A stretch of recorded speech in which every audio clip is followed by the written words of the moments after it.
हर खबर सच के साथ। अस्सलाम वालेकुम नाज़रीन, मैं हूं सिराज शेख और आप देख रहे हैं लाइव 13 न्यूज HD, हर खबर सच के साथ। इससे पहले कि आज की तमाम खबरों पर तफसील के साथ बात की जाए, एक नजर डालते हैं आज की हेडलाइंस पर। शराब घोटाले में फंसी केजरीवाल सरकार, सिसोदिया पर CBI की छापेमारी।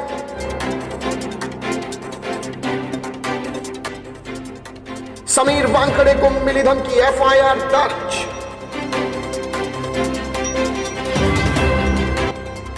महिला खिलाड़ी के साथ बलात्कार की कोशिश, आरोपी फरार।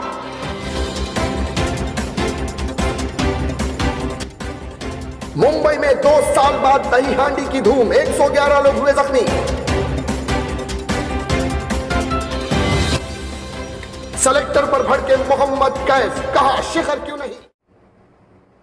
तो दोस्तों, ये थी आज की 5 बड़ी हेडलाइन। अब हर खबर पर तफसील से करते हैं बातचीत। शराब घोटाले मामले में फंसी केजरीवाल सरकार, सिसोदिया पर CBI की छापेमारी। CBI ने शुक्रवार को दिल्ली के उप मुख्यमंत्री मनीष सिसोदिया के घर पर दिल्ली सरकार की नई आबकारी नीति 2021-2022 में कथित गड़बड़ी को लेकर छापेमारी की। CBI टीम 11 घंटे से अधिक समय तक जांच करती रही। हालांकि एजेंसी ने इस मामले में 17 अगस्त को ही FIR दर्ज कर ली थी, लेकिन कार्रवाई शुक्रवार को की गई। इसके बाद आप और भाजपा एक दूसरे के सामने आ गए।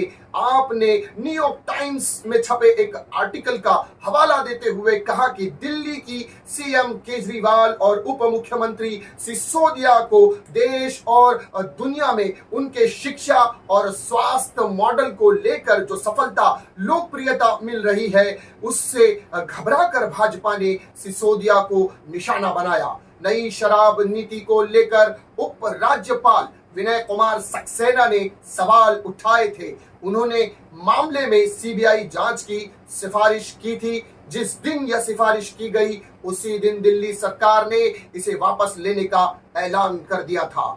CBI ने सिसोदिया के घर सुबह 8 बजे दबिश दी।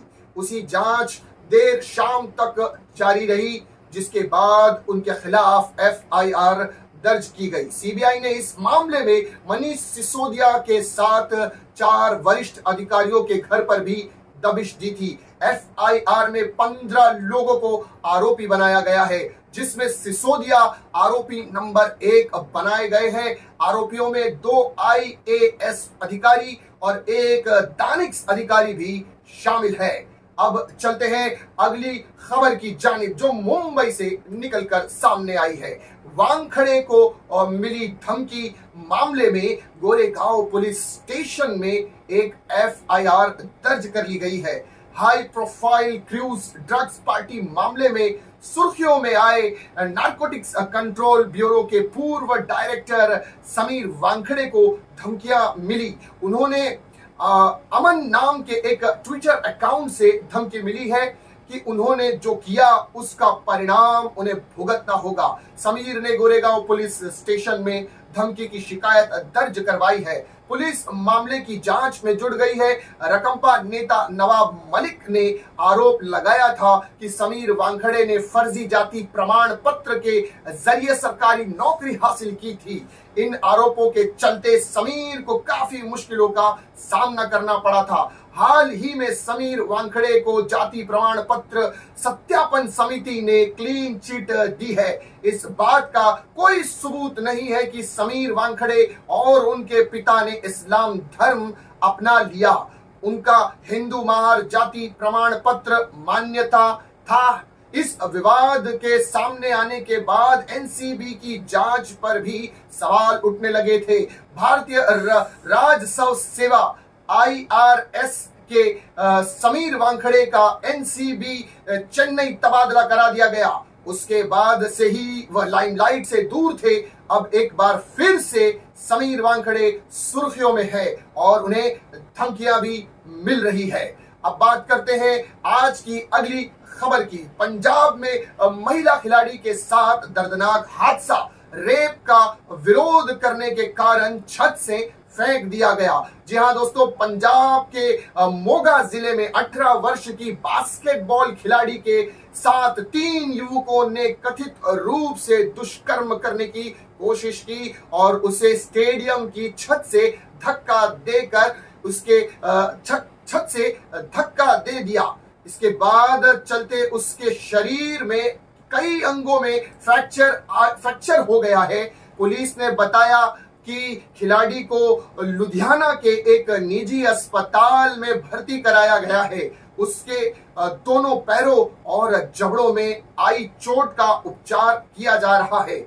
उन्होंने बताया कि घटना 12 अगस्त को हुई थी। तब से 3 आरोपी फरार है। पीड़िता के पिता द्वारा दर्ज कराई गई शिकायत के मुताबिक उनकी बेटी प्रैक्टिस करने के लिए मोगा स्थित एक स्टेडियम में गई थी जहां पर कांडा नामक एक आरोपी ने स्टेडियम में खिलाड़ी के साथ दुष्कर्म करने की कोशिश की। जब उसने इसका विरोध किया और भागने की कोशिश की तो कांडा ने उसे कथित रूप से करीब 25 फुट की ऊंचाई से धक्का दे दिया, जिसके बाद उस खिलाड़ी को शरीर में कई अंगों में गंभीर चोट आई। कांडा और उसके 2 साथियों के खिलाफ मामला दर्ज किया गया है। मोगा के वरिष्ठ पुलिस अधिकारी खुराना ने बताया कि आरोपियों की तलाश में दबिश दी जा रही है। पीड़िता का इलाज कर रहे हैं। पीड़िता के पिता ने कहा कि इस मामले में एफआईआर दर्ज करने में देरी की गई। उनकी बेटी पूरी तरह घायल है और बोलने की स्थिति में नहीं है। अब बढ़ते हैं आज की चौथी बड़ी खबर की जानिब, अब जो कि निकल कर आई है मुंबई से। मुंबई में 2 वर्ष के बाद दही हांडी की धूम फिर से देखने को मिली। वहीं घाट का ऊपर में एक आयोजन में 3 बार हांडी फोड़ी गई। घाट का ऊपर के राम कदम द्वारा आयोजित दही हांडी उत्सव में दोपहर से लेकर रात तक 3 बार हांडी फोड़ी गई, जिसमें 2 नेताओं ने और एक स्थानीय मंडल ने फोड़ी। पहले मुख्यमंत्री एकनाथ शिंदे और उप मुख्यमंत्री देवेंद्र फडणवीस ने राज्य के विकास के हित में भ्रष्टाचार की हांडी फोड़ी। अंत में घाट के ऊपर के स्थानीय मंडल ने हांडी फोड़ी। इस अवसर पर सांसद मनोज कोटक, किरीट सुमैया, मंगल प्रभात लोढ़ा, प्रवीण दरेकर, फिल्मी कलाकार, अन्य लोग शामिल थे।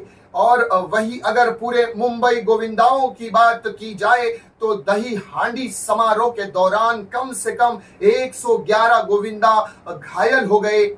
बीएमसी के अधिकारियों ने यह जानकारी दी। बीएमसी ने एक विज्ञापन में बताया कि घायलों में से 88 यानी 88 घायलों को उपचार के बाद छुट्टी दे दी गई, जबकि 23 को अस्पताल में भर्ती किया गया और उनकी हालत स्थिर बताई गई है। महाराष्ट्र सरकार ने सरकारी अस्पतालों को गोविंदा मंडली के घायल सदस्यों का मुफ्त उपचार करने का निर्देश जारी किया है।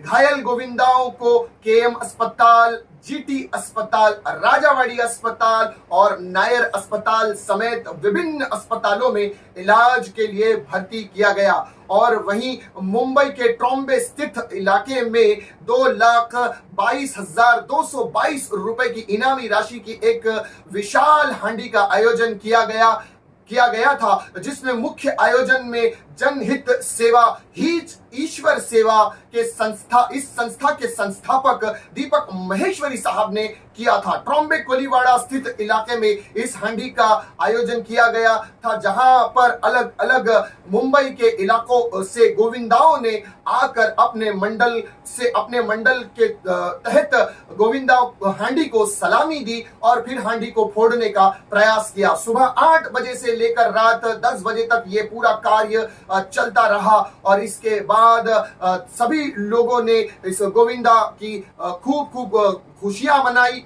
और फिर उसके बाद जब हमने इस संस्था के संस्थापक दीपक महेश्वरी से बात की तो उन्होंने अपने आवाम के लिए, इस पूरे भारत वर्ष के नागरिकों के लिए एक खूबसूरत सा पैगाम दिया। आप देखें अपनी स्क्रीन पर। नमस्कार। जन सेवा ईश्वर सेवा के माध्यम से मैं दीपक महेश्वरी संस्थापक अध्यक्ष तमाम जनता को इस जन्माष्टमी के उत्सव पे सारे देशवासियों को बहुत बहुत शुभकामनाएं देता हूँ। धन्यवाद। जय हिंद, जय महाराष्ट्र। ये थे दीपक महेश्वरी साहब जो एक पैगाम दे रहे थे हिंदुस्तान के तमाम नागरिकों को और गोविंदा की बधाइयां देते हुए। अब बढ़ते हैं खेल और दुनिया से जुड़ी खबर की जानिब। T20 टीम में शिखर का नाम नहीं आने के कारण सेलेक्टर्स पर भड़के मोहम्मद कैफ। आईसीसी ने 2023 से 2027 के बीच future tour program FTP release कर दिया है और इस दौरान कुल 777 इंटरनेशनल मैच खेले जाने हैं, जो मौजूदा FTP से 83 अंक में ज्यादा है। भारत को इस दौरान 38 टेस्ट और 42 वनडे इंटरनेशनल और 61 T20 इंटरनेशनल मैच खेलने हैं। क्रिकेट का जो प्रेजेंट और फ्यूचर अब T20 पर ही नजर आने लगा है। भारत के धाकड़ सलामी बल्लेबाज शिखर धवन ने वनडे टीम में वापसी कर ली है, लेकिन टेस्ट टीम और T20 में फिलहाल उनकी वापसी अब मुश्किल नजर आने लगी है। इस बारे में मोहम्मद कैफ ने सेलेक्टर्स पर भड़कते हुए कहा कि यह कहना चाहते हैं कि आप शिखर धवन T20 क्रिकेट के लिए अच्छा नहीं है, आप ऐसा कह नहीं सकते।